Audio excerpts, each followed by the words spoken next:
It started as a simple weekend trip. I just wanted some peace away from the city noise. So I packed my car and drove toward the Appalachian Mountains. The drive was peaceful at first. The sun peeked through the trees, and the winding road felt like a breath of fresh air. I had some podcasts downloaded, snacks in the passenger seat, and no real rush. My goal was to get to a small cabin I'd rented near the mountain trails, a perfect place to disconnect and recharge. About an hour into the climb, the road started to twist tighter, and the trees closed in around me like walls. That's when the GPS gave out. I wasn't surprised. I'd been warned that signal in these parts could be patchy. I had downloaded the offline map, so I wasn't worried. But then, the map stopped updating. My blue dot froze. The road I was on didn't seem to connect to anything on the screen. A few minutes later, I saw it, a wooden sign nailed to a crooked post, half covered in moss and vines. It read, "Dry Creek, 5 miles." I frowned. I hadn't seen that name anywhere on the map, but I figured it was a small local stop. My gas tank was dipping below a quarter, and I hadn't seen a station in miles. Maybe they had one there, or at least someone who could point me back in the right direction. So I turned off the main road. The moment I did, the pavement gave way to gravel, and the trees seemed to get even closer. The sunlight struggled to get through the dense canopy. Above, the road was just wide enough for one car. I slowed down, not wanting to miss anything or hit anything. As I drove, I started to notice how quiet it was. No birds, no wind, just the sound of gravel under my tires and the soft hum of the engine. I checked my phone again. Still no service. Even the radio was just static now. I passed no cars, no signs, just trees and more trees. Every once in a while, I thought I saw movement between the trunks, quick flashes of something darting past. Maybe deer, maybe shadows. Then I saw the fence. A rusted metal gate hung open beside a barely visible wooden archway with the words, "Welcome to Dry Creek," carved into it. I'd made it. But something didn't feel right. The town sat in a low valley, surrounded by forest. The houses were old, made of weathered wood, and most of them looked abandoned. There were no cars, no lights in any windows. The main street was cracked and uneven, and patches of grass had started growing through it. I drove slowly through the town looking for a gas station. Nothing. Just an old general store, a small diner, a church with a broken bell tower, and what might have once been a post office. Parked near the diner and stepped out of the car. The air was still, heavy, like the whole place was holding its breath. I walked to the diner's door and pushed it open. It creaked loudly, echoing too far inside. The booths were covered in dust, and the menus were still on the tables. One of them had a cup on it, half filled with something dark, long evaporated. It looked like no one had touched it in decades. I called out, "Hello, anyone here?" No answer. I backed out slowly, suddenly aware of how alone I was. That's when I saw the man. He stood across the street near the old post office. He wore a brown jacket and a wide-brimmed hat. His skin looked pale, almost gray. He was staring directly at me, unmoving. I waved. "Hi there. Do you know where I can find a gas station?" He didn't respond. I walked toward him, but the moment I crossed the road, he was gone. I looked around. No sign of him. No sound of footsteps. Nothing. I felt my heart rate pick up. I turned around to go back to my car, but something had changed. I couldn't tell what at first, but the buildings looked older, like they'd aged in the few minutes I'd been inside the diner. Paint had peeled more. A window that had been cracked was now completely shattered. I rubbed my eyes. Maybe I was just tired, or maybe the light was playing tricks on me. I got back in the car and started the engine. It roared to life, thank God. I pulled a U-turn and headed back the way I came, but the road wasn't there. Where the gravel path had been, there was now nothing but thick forest. No gate, no archway, just trees. I backed up, thinking I'd missed the turn. But no matter how many times I drove down the same short stretch of road, it always ended in forest. The entrance was gone, and Dry Creek was behind me again. waiting. Dry Creek looked frozen in time. The wooden buildings leaned slightly, their paint long since faded into dull grays and browns. Rusty metal signs hung from broken hinges, swaying ever so slightly even though there was no wind. There were no streetlights, no flicker of electricity, just long shadows cast by the late afternoon sun, and a creeping chill that didn't seem to match the time of day. I stepped out of the car again, heart pounding, unsure what else to do. The only sound I could hear was my own breathing. My footsteps felt too loud against the cracked asphalt. I decided to try the gas station I'd seen on the way in, hoping maybe someone was inside. The gas station was small and looked like it hadn't been used in decades.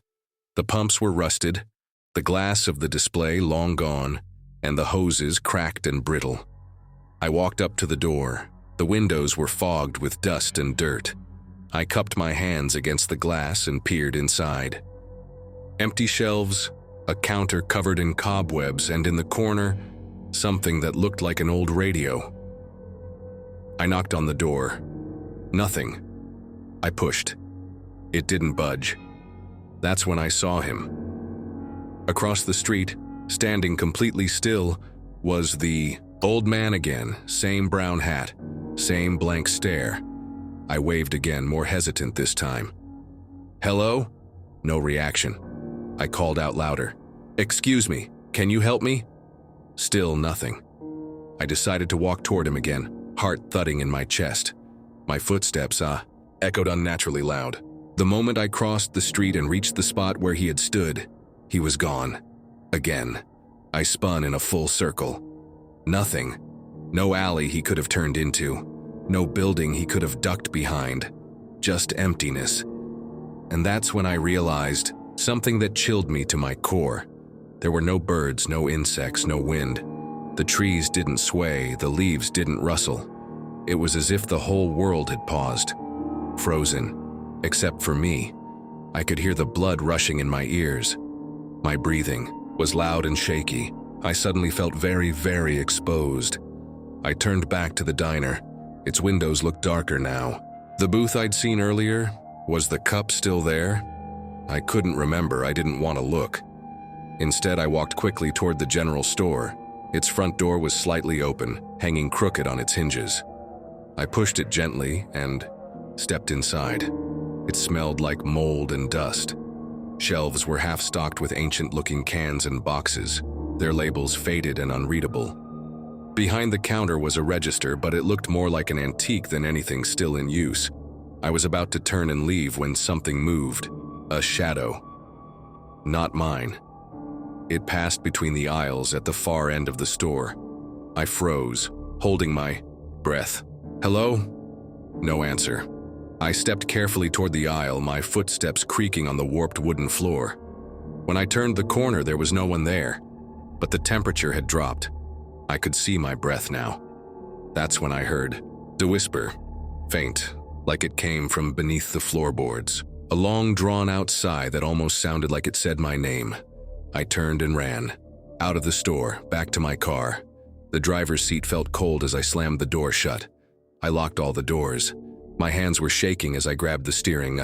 Wheeling there, standing in front of the diner again, was the man.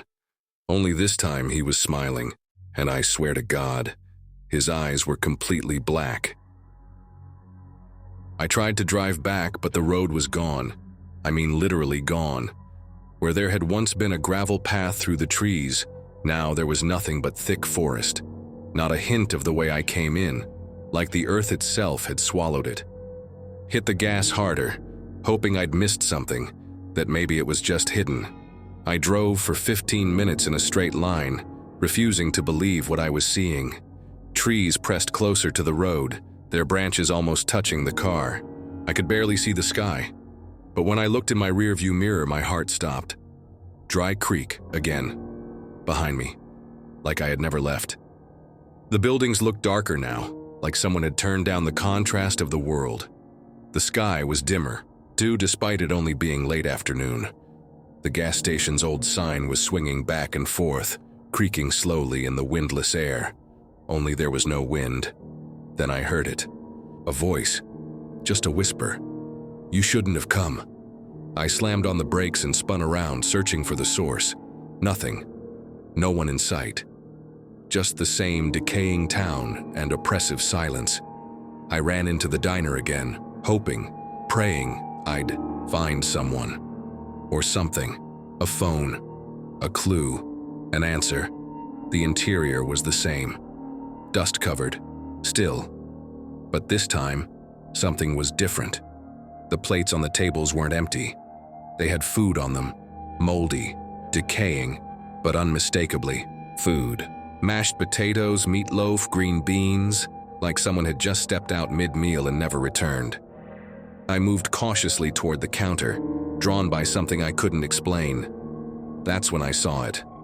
A photograph on the wall. Black and white. A little crooked in its frame. It showed a group of townspeople standing outside the diner, smiling. The photo looked old, maybe from the 40s or 50s. They were dressed in old-time clothes and their faces had that strange, stiff look old photos tend to have. But my eyes locked onto one face, one very familiar face. Mine. I stumbled backward, nearly knocking over a chair.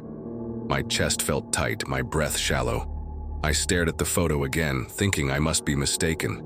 But there was no mistake. It was me, standing right in the middle of the group, same face, same eyes. I felt sick.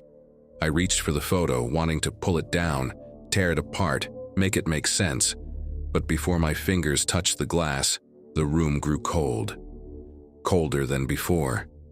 Behind me, I heard footsteps, slow, deliberate. I turned around, and every seat in the diner was filled with the townspeople from the photo. They sat in silence, not blinking, not breathing, just staring, and they were all smiling. Except their smiles were wrong, too wide, too sharp.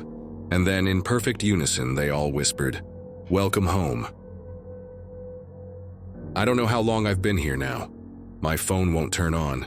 My watch stopped ticking. Days and nights blend together like fog rolling over the hills. There's no sun, no stars, just a gray sky that never changes. I sleep in my car. Gin off, the keys long dead. Every time I close my eyes, I wake up in the same spot. Sometimes I see shadows walking the streets of Dry Creek. They don't talk. They don't look at me. But I know they're watching. From behind curtains, from alleyways, from the trees. Once I saw a figure in the gas station window. I blinked and it was gone. Another time, I spotted a little girl standing beside the diner. She was holding a stuffed animal. I called out to her, but she stepped backward and melted into the shadows. And night, it gets worse. I hear footsteps around my car, slow, deliberate, circling, crunching gravel. I lock the doors, but I know it won't help. I've heard the click of the handle trying to open. I've seen handprints on the windshield in the morning. Once, I woke up to the sound of whispering, like 10 voices at once, speaking a language I couldn't understand. When I opened my eyes, my rearview mirror was shattered from the inside. I tried to write a note. I found a tree near the edge of town, if there even is an edge, and stuck the note inside a crack in the bark. Just a simple message. "My name is Kevin. I'm trapped in Dry Creek. If you find this, get help." The next morning, it was in my jacket pocket, folded, neat, untouched. My handwriting. That was the first time I really felt fear, not just unease or confusion, but deep, paralyzing fear. This town doesn't just trap you physically, it knows you, it plays with your mind, it wants you to stay. I've walked every road out of here. They all twist back to the center. I followed a dirt path for 2 hours, only to end up standing outside the diner again. The same moldy food still sits on the plates. The same photograph of the smiling townspeople still hangs crookedly on the wall. And in the photo, I'm still there, smiling. But I never took that picture. I haven't eaten real food since I got here. There's no fresh water. But somehow, I'm still alive. I don't feel hunger, but I feel weak, like the place is draining me slowly, sapping me of energy, memory, identity. My reflection in the window doesn't look quite like me anymore. The face is familiar, but not mine. Or maybe it was mine a long time ago. There's a church at the edge of town. I tried going in once, hoping for answers, maybe a way out. But the doors were nailed shut and the bell tower echoed with distant, muffled crying. The kind that sinks into your bones. I screamed. For hours, at the sky, at the buildings, at the nothingness. No one answered. Only the silence responded, heavy and choking. I tried setting a building on fire once, just to make something happen. I grabbed an old curtain, found a lighter in the glove compartment. The fire started quick, but within seconds it vanished. No smoke, no ash. The curtain was intact again, like the town reset itself. Time doesn't move here. I know because every clock still says 03:33, morning, night, evening. It's always the same. There's no rhythm, no cycle, just existence. I don't remember my last name anymore. I don't know what day it is. Sometimes I wonder if I died and this is some kind of punishment. Or maybe this town is alive, a creature that feeds on lost travelers. It lures them with empty roads and missing gas stations, then swallows them whole. I've met others, or I think I have. A woman in a long black dress stood outside the town hall once. I asked her name. She said, Eloise. I came here in 1963, then she vanished. Once I saw a man in military gear, old like from the 1940s. He was walking in circles, mumbling numbers. I followed him. When he noticed me, he looked terrified. They hear everything, he whispered, before sinking into the ground like fog. I want to believe there's a way out, that this place can be beaten, but every path leads back to Dry Creek. I've started marking trees, little carvings with my keys, an X, a circle, my initials, but the marks disappear, or worse, they move. I carved one on a red oak near the gas station. The next day, it was on a birch tree behind the church. This place doesn't follow the rules of the world I knew. If anyone ever finds this, if somehow this story escapes Dry Creek, please listen to me. If you ever drive through the Appalachians and see a sign for a town not on the map, don't follow it, don't turn, don't stop, don't look, because once you enter this place, you can never leave.